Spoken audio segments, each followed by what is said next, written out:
Many of you might probably know our individual brands, which are Kveller, Alma, Nosher, My Jewish Learning, JTA, and the New York Jewish Week. Our parent company is 70 Faces Media.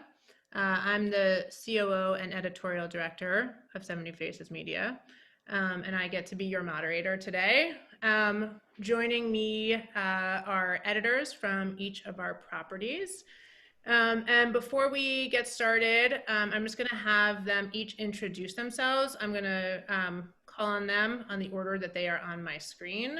Throughout this whole thing, please feel free to use the chat box to continue to share where you're from, but also any questions that you have for us that come up during this, both in terms of the things that you're hearing from our panelists, also anything as we're talking that comes to mind for you as our readers and users that you want to hear more about, and things that you want us to cover more as we go forward. Like, please use this as an opportunity. It's helpful for us, and we'd love to hear your thoughts. We don't often get to speak directly with you, so please use this opportunity to share in the chat any thoughts you have.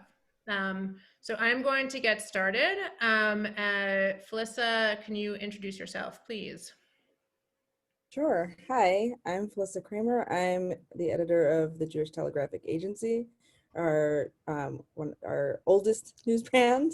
We're no longer our only. And I started at 70 Faces and at JTA the end of January last year. So I have as we talked about our experience covering COVID, I have 5 weeks of experience that wasn't that. And this really has been my whole experience here has been figuring out how to cover this important story. I am sitting in Evanston, Illinois right now. Thank you. Oh, as I dropped my computer, sorry everyone. One of the problems of Zoom moderation. Okay, Molly Tolsky. Hello, I am Molly Tolsky. I'm the editor of Alma, which is a feminist Jewish culture site. It's the 70 Faces site that's geared towards the youngest audience, a lot of college students and 20 and 30 somethings. And I am in Brooklyn. Becky? Hi, everyone. I'm Becky Phillips. I oversee My Jewish Learning in addition to being head of audience for all of 70 Faces Media. I can't take credit for My Jewish Learning content. We have two great editors, Rachel Scheinerman and Ben Harris, who I wanted to give a shout out to there. And I also oversee a new project on My Jewish Learning called The Hub, which is our event space featuring events that we're putting on like this one, as well as events from across the Jewish world. More than 170 different Jewish organizations right now represented. And so that has been our biggest change during the pandemic is launching that and launching events. And I'm eager to talk to you about it. Andy. Hi, I'm Andy Slow-Carroll. I'm the editor-in-chief of the New York Jewish Week, which is the newest member of the 70 Faces family. We came aboard in January, in some ways in a story that was very much related to COVID. The Jewish Week itself was a legacy 50-year-old New York-based Jewish weekly newspaper, and now we're kind of reinventing ourselves for the digital age. And Shannon. Hi, everyone. My name is Shannon Sarna. I'm editor of the Nosher, which is our food site. I've been working with 70 Faces before it was 70 Faces for over 9 years, and it's been the utmost pleasure to grow with it and be able to watch how we've expanded what we do, our staff, the scope of our work. I live outside of New York City in South Orange, New Jersey. And Lisa. Hi, everyone. I'm Lisa Keys. I'm the editor of Kveller, which is our website and community for Jewish parents. And I've been with Kveller for 3 years now. Prior to that, I was at JTA. And it's been a real fascinating learning experience this whole way through, especially covering the pandemic and its impact on families, Jewish families in particular. It's been really interesting as most of my team, including myself, we are parents ourselves. So not only were we covering the story, but we were actually, working through it and living through it with our children very much present as we tried to do our jobs. I'm sure I'll be talking more about that later. And I am here in Western Queens in Sunnyside, Long Island City. And I have two boys who are 10 and 13 and are very noisy and love video games. So I'm going to apologize in advance if you overhear some screaming in the background. We welcome it. I'm going to start us off by asking a few questions, but I really encourage you all to please share any questions that you have in the chat, and we'll be sure to try and address as many of those as we can as well. One thing leading up to this week of the content we've been creating and in terms of the panels we've been running is taking stock and looking back at the content that we've created. And I'm really curious to hear from you as the editors, when the Jewish community was among one of the first communities really hit in New York. So I feel like we've been really covering this from the beginning. And I'm curious what the experience has been like to look back on some of that first content and how it resonates a year later. Philissa, do you want to address that? Yeah, I mean, I have been taking a spin through, this time last year in our coverage. And I think, what you can see there is what we all lived through. First, feel like a frenzy. Just there was no tidbit too small, and our readers, you were coming to us for information. So we, one of our most read stories of the last period was one of our very, very first stories, where we reported that there were 100 positive cases in Brooklyn, in an Orthodox community in Brooklyn. And gosh, that sounds so quaint, right? That was one of our most read stories of the entire year. We also launched a ticker where we were providing minute by minute updates. This event has been called off. This thing has been postponed. There's a question about whether there's going to be camp, and all of these things that were questions that it's hard to remember that there was a moment when we didn't know that this was going to be how life was going to be for a while. I also recalled feeling like we were just so far behind in doing justice to the dead and honoring them. And then I looked, and we launched a project called Bonds of Life. We launched it before the end of March last year. So it wasn't, it wasn't that late, but I remember feeling like we have this big responsibility and we need to move really, really quickly to fulfill it. So, yeah, I mean, looking back, I'm just like this, it was only a year ago, and it feels like a different world, obviously. You mentioned Bonds of Life, which was the project we launched in the very beginning as an obituary project. And this week we just launched a memorial wall. And I think it's interesting to look at how it started and where it is now. And can you just share with everyone about the at the beginning we thought, okay, we'll tell a story. We don't want there are statistics, and we don't want people to become statistics. So we'll tell a story, and we'll create a framework so that family members can, let us know about people they've lost. And we'll do small obits. And then, of course, immediately, very, very quickly, we realized that the need outstripped our ability to write these extended vignettes. And so throughout the year, we've done some. We've published about 150 kind of full obituaries, but we realized that there was, we wanted to come up with a way to kind of wrap our arms around the full scope of loss across the Jewish world. And so we knew we wanted to do something more, and came up with the memorial wall to both, that includes both the obits that we've done, but the many that have been completed by local Jewish news organizations or by families and submitted to newspapers. And we, did a pretty intensive scouring of obituaries published everywhere in the United States, and tried to bring that together with a little snippet of each person's life, so that, in our community, there's one permanent space where people are not statistics. For anyone who wants to see it and hasn't seen it yet, we just dropped a link in the chat. You can click on it. Lisa, what about you looking back over this past year? What would have been your reactions looking back on the early content? I find it so amazing to look back and kind of relive those moments, those first rumors that we heard, and especially thinking about how, as Philissa said, that nobody knew how long this is going to be. When we first started writing these articles, we thought, okay, maybe this will happen for a few weeks. Clearly, we were all very way off of that estimation. But looking back, one of the things that really sticks out in my memory is that in early March, perhaps it was closer to mid-March, we ran a piece about a family, a Jewish family in Milan, which had been on this crazy thing called lockdown, which had yet to happen. That was not a word that we used here with regards to businesses. It was a word that families were familiar with because of school shootings, unfortunately, but this was not a word that we used for staying home and wearing masks and not going shopping and not going to school.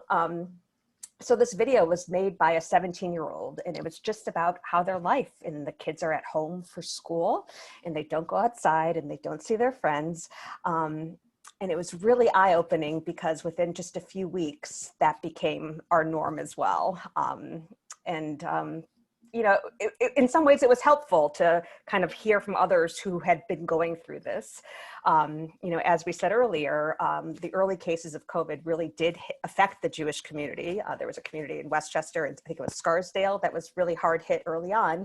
And again, we had a piece from a writer, actually one of our former employees, who did an amazing piece about having just moved to Scarsdale and having met all these people. And now suddenly they were thrown into this very challenging, but somehow very communal experience.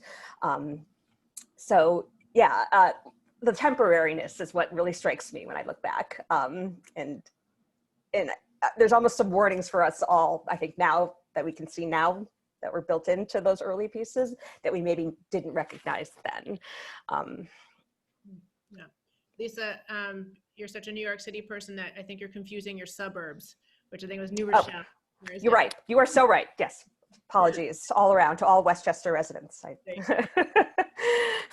Andy, anything you want to add there about? I'll say, you know, Lisa talked about, you know, how long is this going to last? I'll talk about our naivete. I stumbled, and I have to say this, my office at the time was in the heart of Times Square. So just to personalize this, I was riding a bus to the Port Authority. I was walking into the heart of Times Square. We were coming to this crowded building. We did this for about a week or two. And how, I gotta say, how I did not get this disease is, you know, just an absolute stroke of luck. And then it became our story, because if you remember, going back to the New Rochelle thing, really the patient zero was kind of a New Rochelle, and it touched on every aspect of what we reported on, because it touched the Long Island Jewish communities and the Riverdale Jewish communities. It was actually a fascinating test case in kind of the interconnectedness, in this case, of the modern Orthodox community in New York. Because if you went to a bar mitzvah here and you sent your kids there and you happen to know that lawyer up in New Rochelle, suddenly you were a disease vector. So that was really, you know, so suddenly it really switched from naivete to like, oh my God, this is our story. And then it became everybody's story. And then and I'll just piggyback on what Philissa had said about people's hunger for information about this. We actually started a newsletter. We were a weekly newspaper at that time, and it wasn't enough for the readership. So we started a daily COVID newsletter just to update people on those closings, on rules, on you know, as the state was changing, what could and couldn't be open, and that actually morphed into what became a daily newsletter. So I think of Nightline, if anyone remembers Nightline on ABC, which was started out as a ticker on the Iran hostage crisis, and once the crisis was over, you had Nightline. I never knew that. Yeah. Yeah. I mean, I think piggybacking off of that, I am really curious about what you learned, what your audience is, what your readers actually wanted from you over the past year. Molly, do you want to talk a little bit about that? Sure, yeah. Yeah, I think, you know, Alma we're not a news site, right? So we weren't the place that people were coming to find out what, you know, what new cases were happening or what was shutting down and things like that. we are very much community focused. And, you know, I think we saw our role, especially in the early days of the pandemic, as being more a source of comfort for our audience. We immediately, like last March, kicked off a series called How I Keep Calm. And it was dozens of different Jewish writers writing about the little things they were doing day to day to keep calm and to not freak out. You might be aware that Jews tend to have a lot of anxiety, and so we really wanted to like help answer that and just also help be there for our audience. We, you know, as a site and a community geared towards younger people, we really do a lot of our engaging on Instagram. Our Instagram account, you know, over the course of this past year has grown tremendously, and I think there's many different reasons why that happens, but I think more than ever, people, you know, they literally couldn't go out into their communities, they couldn't see their friends, they couldn't see their parents, and they were spending every waking minute on their phone. And I think we were able to kind of provide a Jewish space and a warm and comforting space that really spoke to just kind of like what was going on in people's minds mentally. And so yeah, that's kind of how we saw our role in all of this. Shannon, as the editor of the Nosher and in charge of all of our food-related content in a year in which people were at home making hundreds and thousands of meals and baking sourdough, sort of how did you see the role of the Nosher? What did you feel like the audience wanted from you and from the brand? I really think there were three different kinds of sort of stories or information that people were looking for. The most important being actual information that would be helpful to people that they needed around holidays. So Passover was the first holiday where we're really, you know, on lockdown during the pandemic. People weren't with their families. They weren't shopping or cooking the way that they would have during a normal year. So, you know, we were providing information how to order your Passover food online, how to, you know, make something else other than brisket for your main dish at Rosh Hashanah, how to order food gifts at Hanukkah. So really trying to speak to the moment and give people the practical information that they needed to continue to do Jewish holidays under this, you know, new normal. And distraction, you know, fun things that they could read, because you can only read so much news.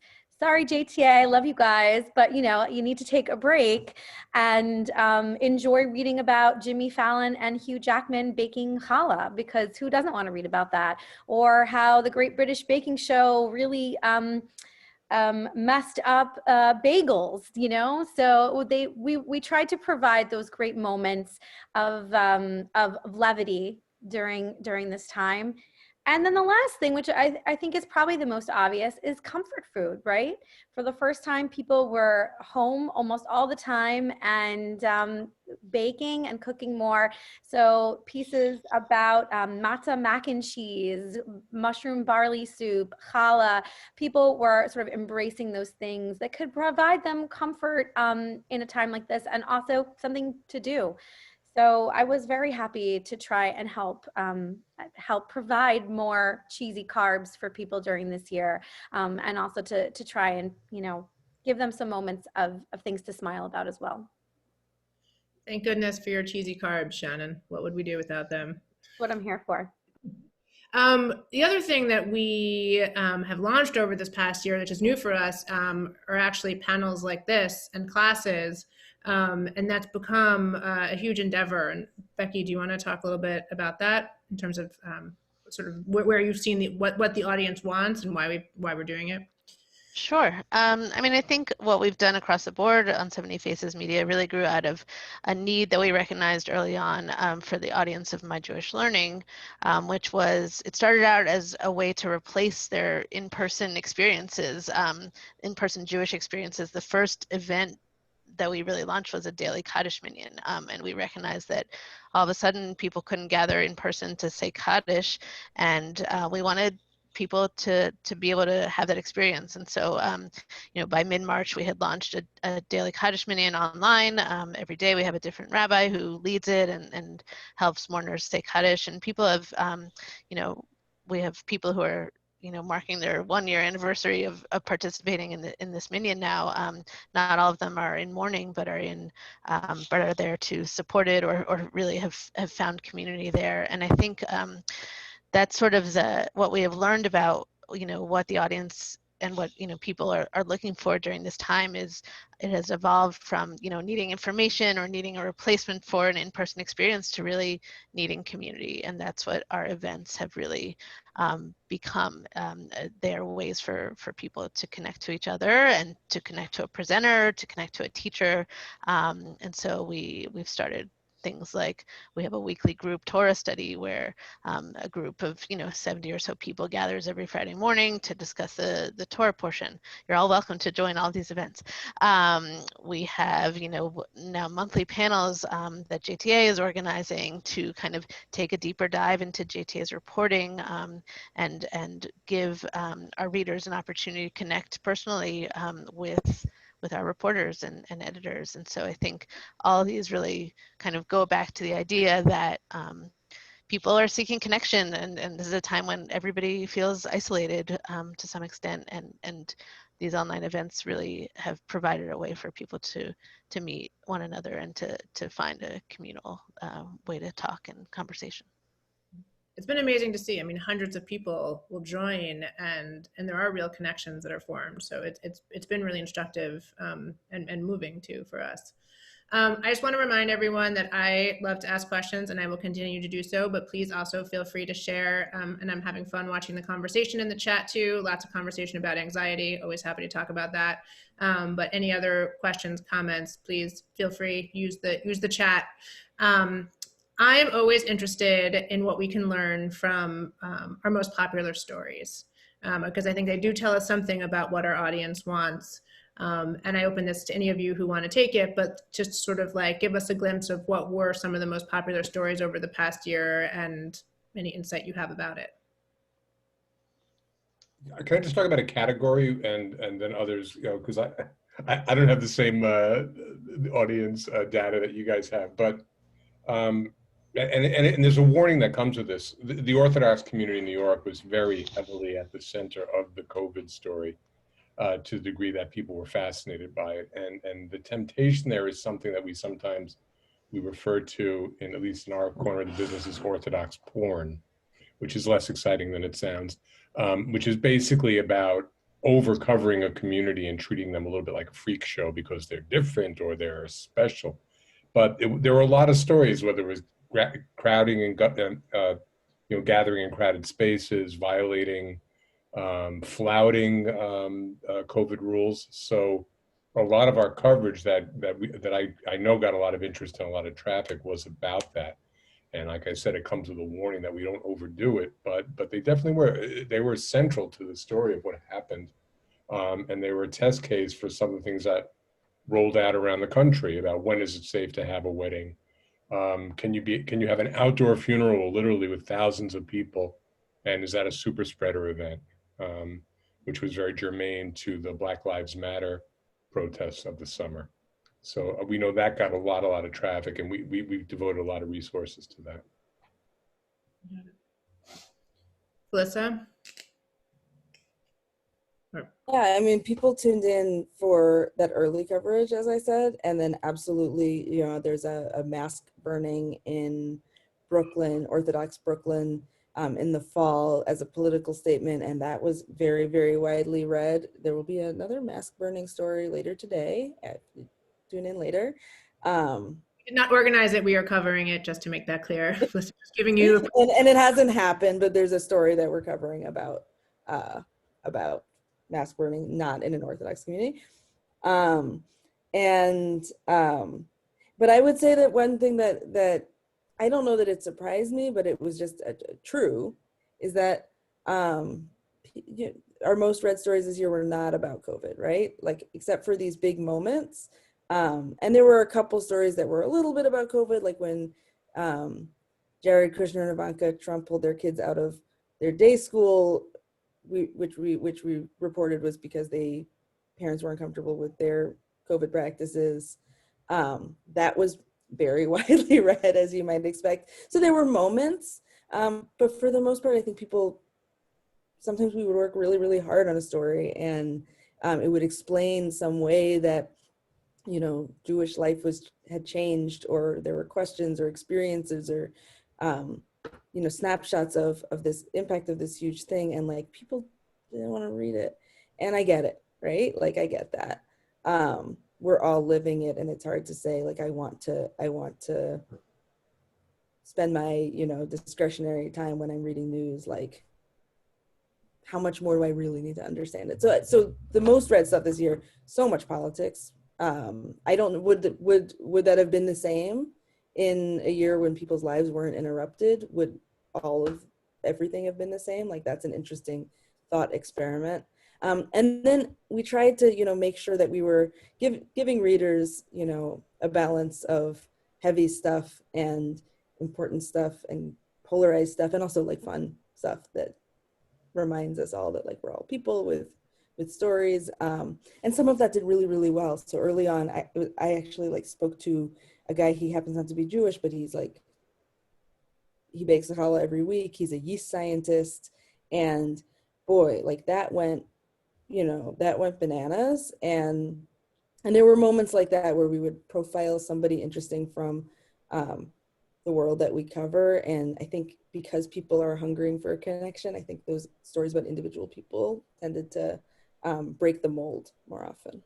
And stories about Jeopardy. Anything about Jeopardy. Anything about Jeopardy, and unfortunately we had a lot of Jeopardy news in the last year. I will say reading obits supplied by families across the country, like if I could have run a word cloud out of like legacy.com, I think Jeopardy might come up more than anything else. So the passion is real.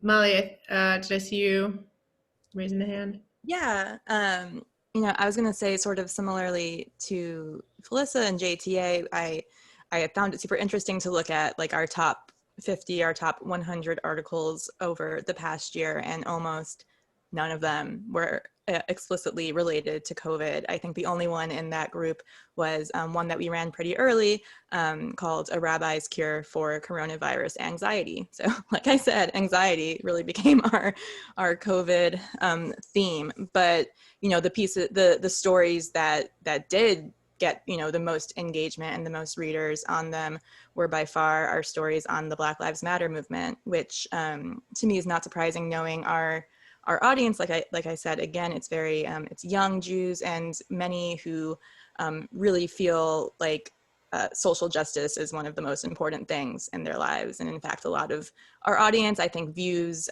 their Jewish identity through a lens of social justice, and view that, you know, believe that they have a duty as Jews to you know, fight against racism, against bigotry, against anti-Semitism in any form. And so those stories really, really kind of blew up for us over the past year. And then besides that, maybe not surprising to anyone, especially if you've ever worked in media, but our stories on celebrities did very well.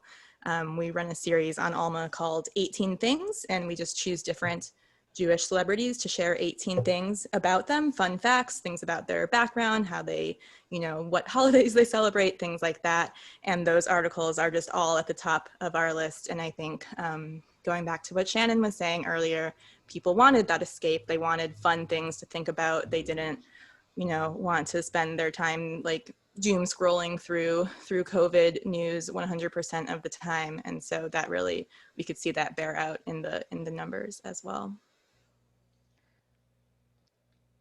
I wanted to share something about my Jewish learning. It's kind of heartbreaking, but you know, one of our most read stories consistently, it's not a story, but, you know, my Jewish learning, we provide resources on all sorts of, you know, Jewish topics, rituals, prayers. The Misha Berach prayer, the prayer for the sick, is consistently one of our most read things on my Jewish learning.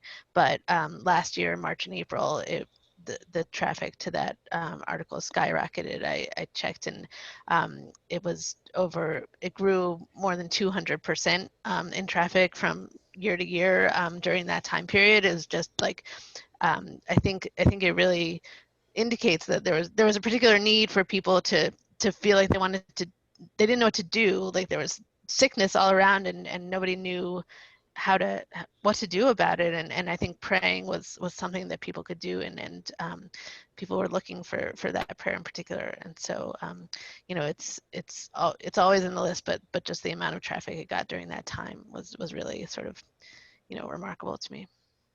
Becky, did it manage to surpass our articles on who killed Jesus? No. Curiosity about Jews and Jesus will always surpass anything else. Yeah.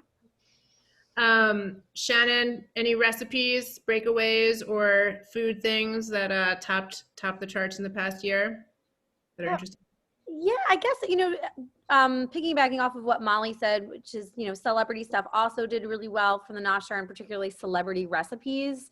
We had a profile of Ina Garten that people were very into. Who can blame them? She's a queen. And her chicken soup recipe, also Andrew Zimmern's chicken soup recipe. So people were embracing the comfort food and trying new chicken soups. Also, a lot of holiday hacks. I think people wanted to connect with holidays, but maybe didn't want to do quite the same amount of work as they might usually. Everyone's feeling a little fatigued in general. So it really, for every single holiday along the way, whatever made those dishes a little bit easier, people were clicking on those things as well. Yeah, and all the comfort foods. Those were some of our most trafficked things, and some of the other things that I mentioned before. I'm going to interrupt us to take a few of our questions from our audience. We have a question from Sybil, who I think said is in Mexico City earlier on, but maybe I got that wrong, who says, being an expat, I feel really out of it. How has the polarization around politicization of mask wearing affected the community and reporting about it? That's probably for me.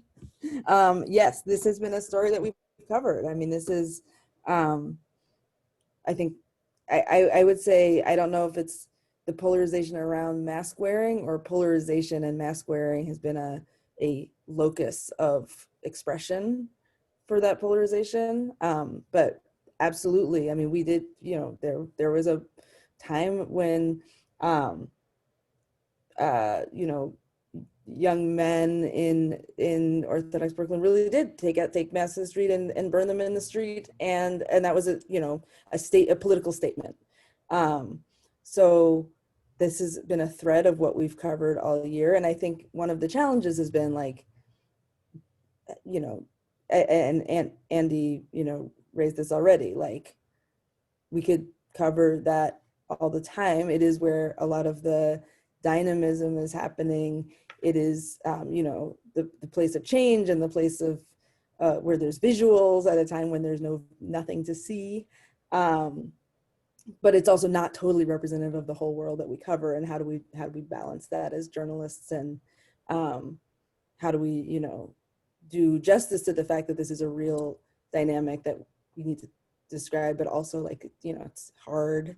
And do we want to be, how do we navigate, amplifying a story that doesn't make Jews look awesome?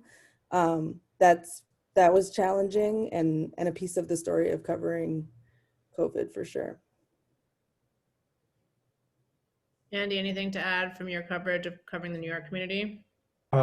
Just a reminder that COVID actually, completely coincided with a unbelievably vicious and polarizing presidential campaign.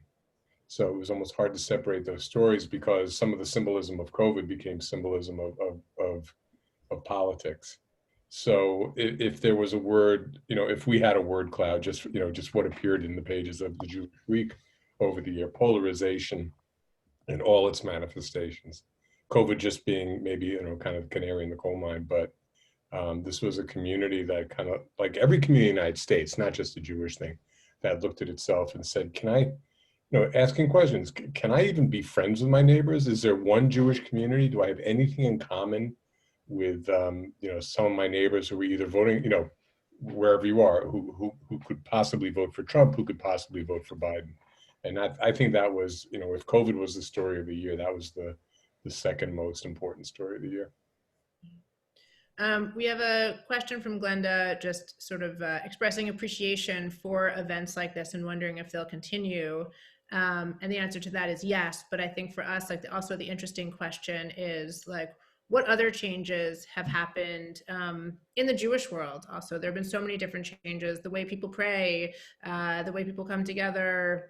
You know, what has changed, and what do you think should actually remain from those changes? What should we keep?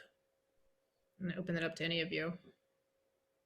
Yeah, I can say we did run a number of articles on Alma that kind of spoke to this about how, it's hard to put a silver lining on anything as horrific as a pandemic, but there have been some benefits, and that includes how accessible Judaism has become to so many more people. Alma has a number of readers who either, for whatever reason, they live in a small town and there aren't any other Jews around, or there are, the closest synagogue is an hour away, or maybe they live in a big city, but for whatever reason, they don't feel like comfortable going to synagogue, or they don't have these in-person resources. And this pandemic has opened it up just completely to the point where now you can also like try out different things. If you've never been to a Reform Shabbat service and you want to check it out, you can, sign up through a synagogue and show up. You can try an Orthodox service. You can, study with people across the country. You can do so many different things. And I've seen, especially, I think for people with disabilities, for people who have, these very real reasons why they can't actually physically show up, and they might have felt isolated from the Jewish community for so long, they are suddenly like, wow, like I could actually be a part of this. And I think that it is really important for the Jewish community to continue to think about how we can, I know everybody's tired of Zoom and tired of, doing these things only online, but I think offering the online as an option is really important to keep this level of accessibility open.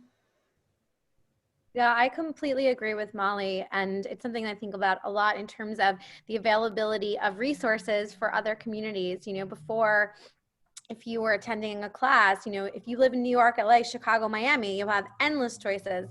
But if you live in a more rural community, or you live just not in a big city with a large Jewish community, what is available to you is so much limited. And now the communities that are forming online, I hope that continues. I think it's a positive that comes out of this. I think that it's been really positive to see how much people have been embracing carbs and bread and baking during this time, and I hope that continues. I'm tired of the gluten-free question, so it's been really great that people are on board for challah.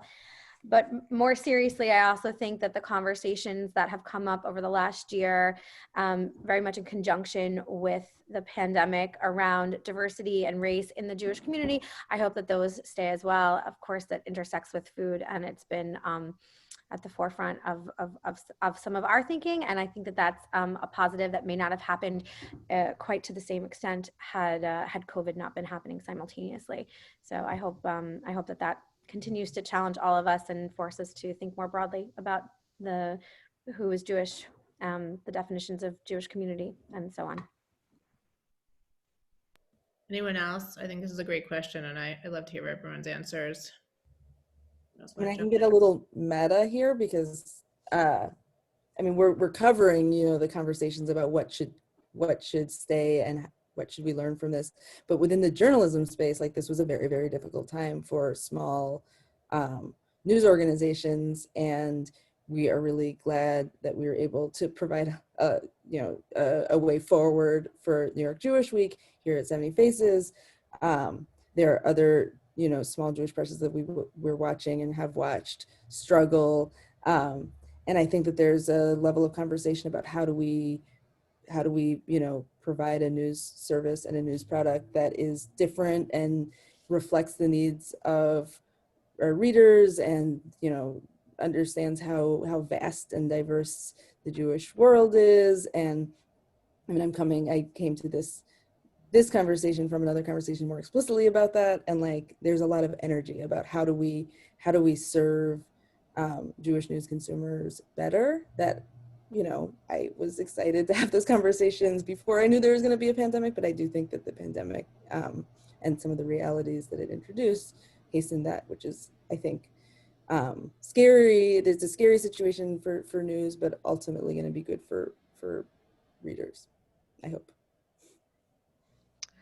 We actually surveyed our readers on this question. Among other questions, some of you may have taken the survey last week, and people had really great responses to what they hoped. Stayed with the Jewish community. There was a clear interest in keeping classes and online experiences in general. People identified, just sort of a greater sense of community as a whole, and wanting to maintain that. The idea that as many of you have mentioned, you could connect with somebody in a completely different part of the world or different part of the country, I think has been very powerful for people. And then people also mentioned sort of an increase that they've seen, at least in charity and tzedakah, in caring about our fellow Jews, our fellow community members, and hoping that stays with us as well. Becky, I'm going to have you answer. We had someone ask a question about if any of our publications have discussed funerals and or Shiva services. I'm looking at the question. There's a big piece today on JTA about the continuing, the surprising maybe meaningfulness of these kinds of services. And if you want to talk, go ahead if Phyllis is just I dropped out a little bit earlier in the chat, but I can do so again. That's definitely there, and I would encourage everyone to read, and if you want to listen, because it includes an audio clip of what the Mourner's Kaddish sounds like in a large group on Zoom, which to me is like in 1 minute everything that this year feels like. It's like rooted in tradition, but also just like garbled, but like you get the thing from it, but it's not the same.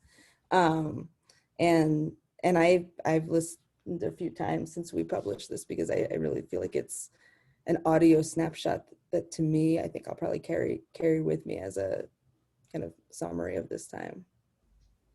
Right. And I think we have really learned over this past year, unfortunately, how important obituaries are, how much they mean both to how much they mean to communities, to local communities, and how important they are for us to think about.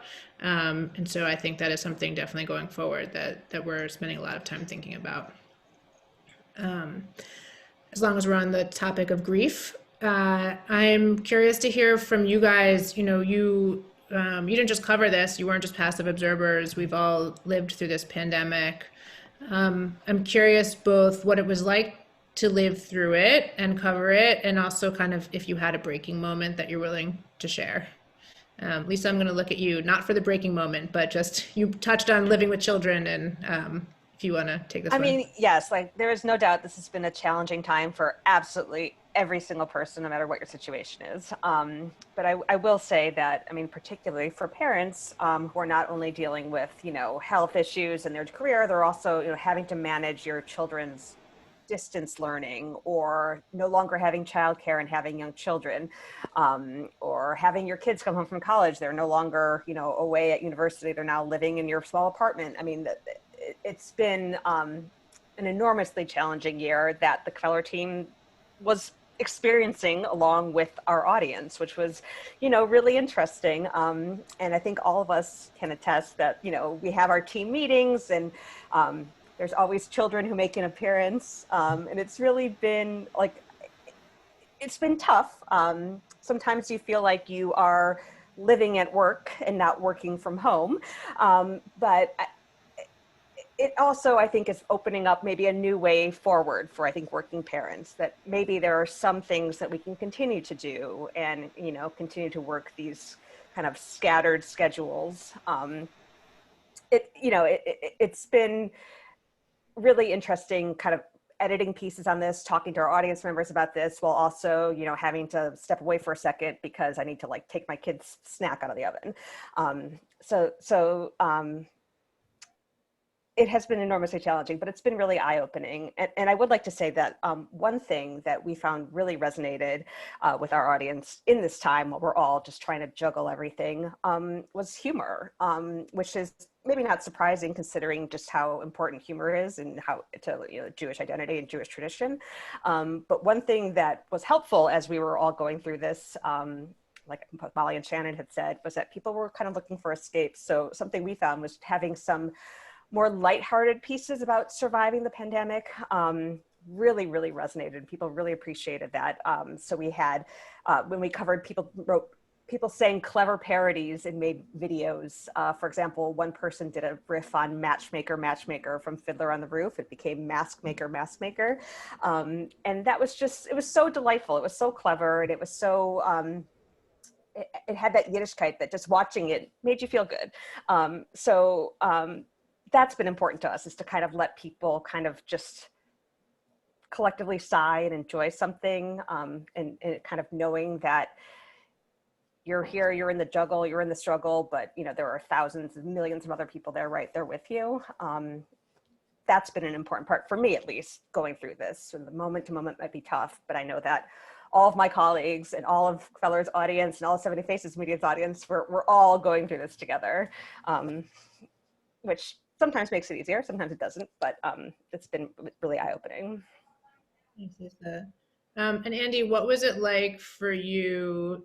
You touched on this a little bit already, but like, you lived it, and you also experienced the financial impact of COVID-19 as New York Jewish Week went through its travails over the past year. I'm curious to hear about that experience.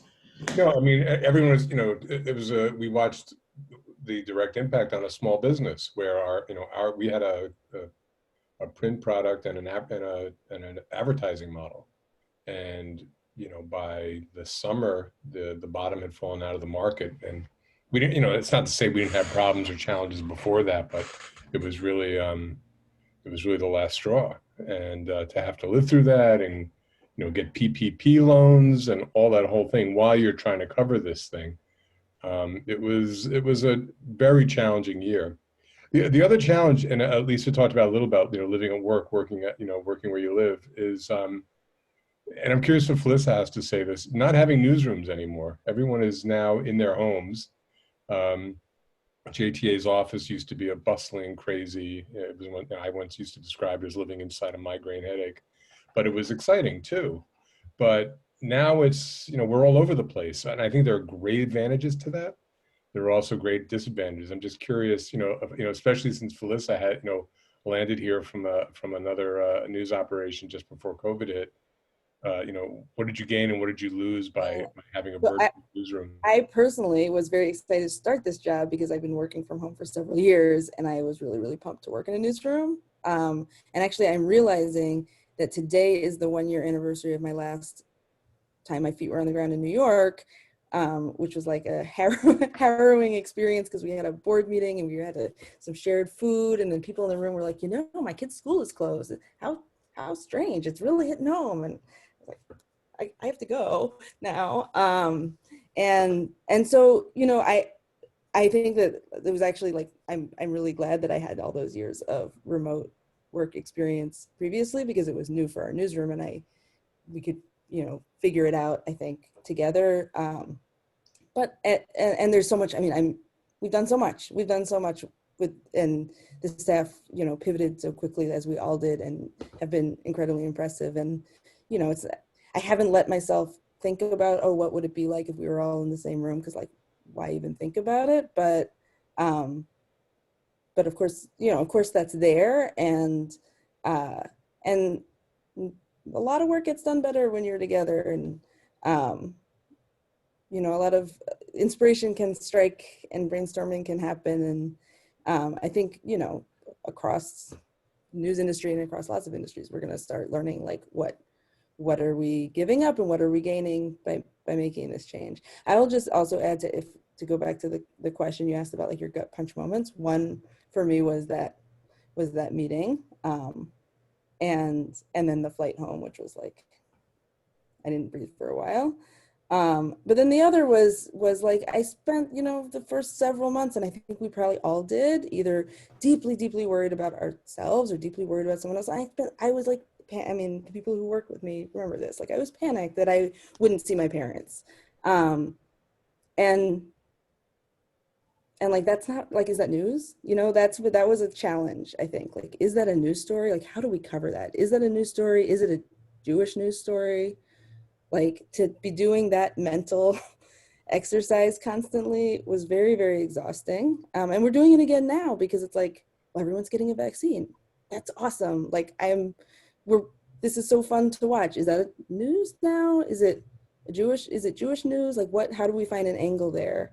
And you know, figuring out like what is our spot as a Jewish news organization has been a question, because this is such a global experience, and the things that people are feeling most deeply are often universal. I will say that for those of you who don't personally know Philissa, her mind usually goes to the worst possible scenario.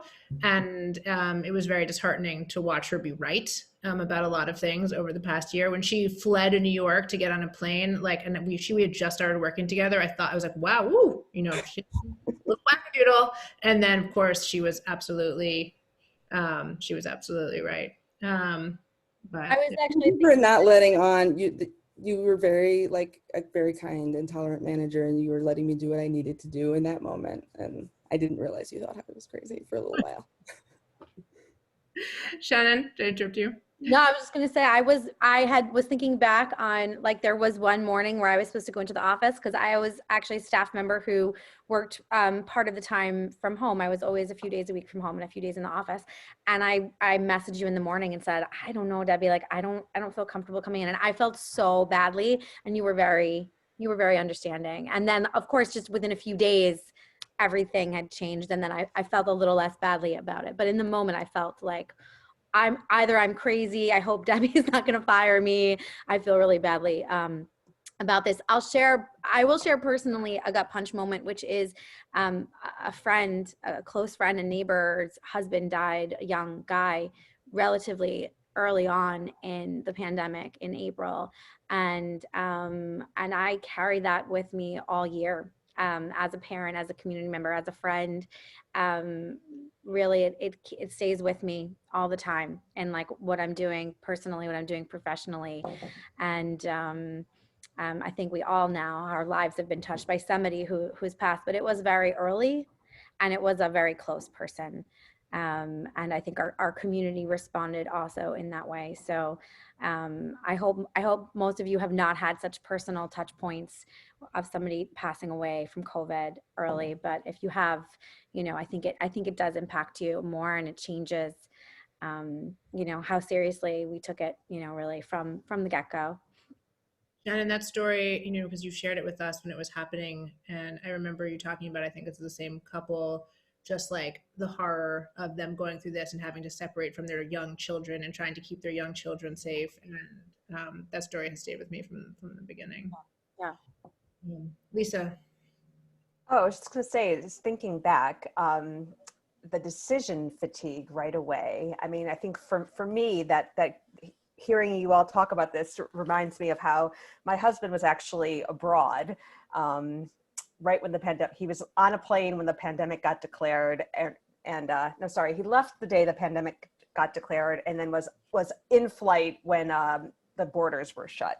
And for a good 5 or 6 hours, it was unclear that they were going to let anybody back into the US from Europe. It did turn out that they were letting citizens and permanent residents back in, but there was a several hour lag in which that information was not made public. So I just remember sitting on my couch, thinking about the possibility that here I am entering this incredibly unknown future with this disease that we don't know anything about. And also at that moment, New York City schools were still open. They were kind of really late to shut in the game, only shutting on a Sunday night at very, very late in the game. And I just remember having to decide and talking with my friends and texting my friends, trying to decide, like, are we keeping our kids home?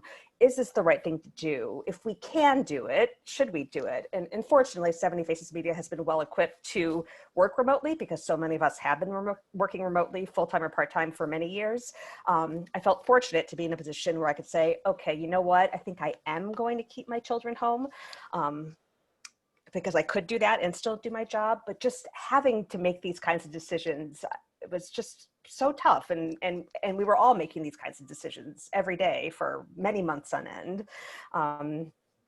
That was a real kind of shocking moment, that first big decision, and then realizing that there were kind of these decisions that had to be made many times a day for many, many, many more days after that.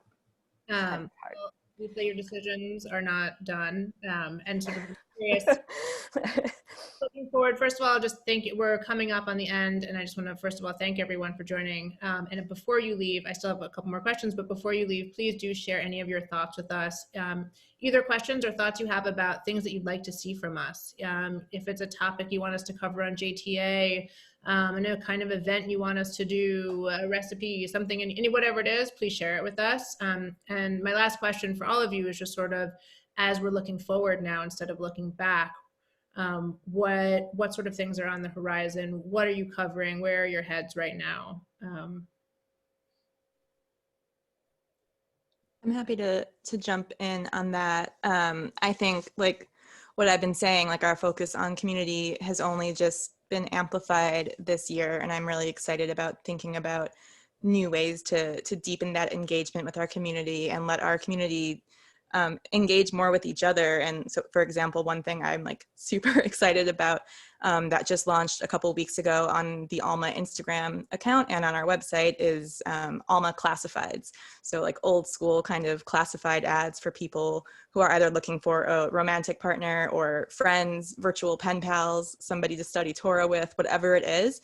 And we're, just sharing those cute little classifieds onto our Instagram page, and people are responding to them. Some of these classifieds have gotten dozens and dozens of responses, and people are actually connecting through, it's through our community, through our space, and then they're able to go off and do their own thing. And I think especially, young people, a lot of people are living on their own. They're very lonely. Dating is really hard right now. All these things going on. And so I think focusing on continuing to provide a space for people to actually meet each other and connect with more people is where my head's at right now. I've been thinking a lot about what the Jewish community needs from my Jewish learning, especially going forward as things sort of start becoming in person again. And I'm a pessimist, and I think we're a long way off from any kind of real normal lives and in-person events. And I'm a year away from my kid's bar mitzvah, and I still don't think it's going to be in person. But I do think about we have all these resources on My Jewish Learning for an in-person Jewish life, and when do we get to sort of promote them and share them again? 3 weeks before the pandemic started, we launched this beautiful email series about how to plan your Jewish wedding, and it included, here's how to plan for like this huge event, and we haven't been able to do anything with it for a year, and that's a small problem to have, but I think there are things like that there's going to be a need for that kind of content and that kind of resource, over the next few months. And how do we kind of navigate when it's appropriate to share that kind of stuff that's on my mind. We are launching for the first time ever a whole week of Passover cooking classes, and we've also started doing a monthly cook-along, really speaking to that opportunity to gather online and be together and create community and do something fun. So if you're looking to learn some new tricks for Passover or just join and meet some new people, we have a sign up via the hub, and I'm very excited to start this for the first time and see how it grows, and also see the delicious things people create as a result. I very much appreciating the suggestions that are also coming in about covering the disability community, about planning virtual weddings. We want all of your ideas, so please continue to share them as we finish up. Andy, can I call on you?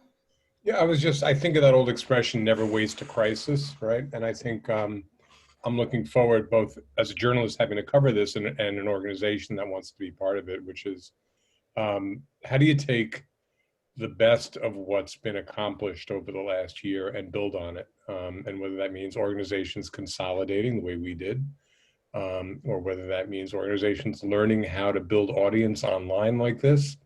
We do a lot of events the Jewish Week, and we always had. It would be a great accomplishment if we can get a few hundred people, sometimes a few thousand, but into an event space. But then to run a program where you have 3,000 or 4,000 views, which we did. I interviewed Tom Friedman. I don't think they were coming for me. I think they were coming for Tom Friedman. But I hope to see, and I'm excited to see changes in the Jewish world about how we get together, how we mourn, how we celebrate, how we watch events, how we learn. And I hope people take advantage of this to change, because I think change was needed in a lot of institutions over the last decade. Lisa, any last things? Oh, you're muted. One of the things we're excited about and what we've touched on before is events. Kveller, and especially our associate editor, Lior Zaltzman, has really been spearheading a lot of online events for our community. And that's been a really wonderful new thing for us, but it's a really great way to get Kvellers together. Particularly one of the things I'm really into is we've been doing a monthly craft workshop. And we kind of do it at 4 o'clock, which we used to call the witching hour, when a lot of these preschoolers and toddlers would just kind of and just kind of that kind of space until dinner time. And it's been great because it's fun and it's Jewish, and it either gives parents a break. They can put their kids in front of this activity if they're old enough and they can just do it, or it's a nice, communal bonding time or family bonding time among the parents and their children doing it together. So that's something that we're just really trying to focus on is giving opportunities for families and for parents to really kvell together and still find these moments of joy, no matter how hard anything is. And that can be done in a variety of ways. We do it in a lot of our articles and the things we cover, but it's been really fun trying to do more and more live events and really connect with people. If not in real life, then at least face to face. So that's something we hope to continue doing, even as this pandemic hopefully becomes behind us. People connect with each other in the chat from similar towns, a lot of Jewish geography happening over there. I want to thank all of our amazing panelists, my colleagues, for taking the time to join us today, and for all of you for coming. And thank you. I've been taking notes on all of your comments, so even if we didn't get to them, we have seen them and heard them, and thank you. And please always feel free to reach out to us. And we hope you join us for future events as well. Thank you, everyone. Thank you. Thank you so much. Thanks.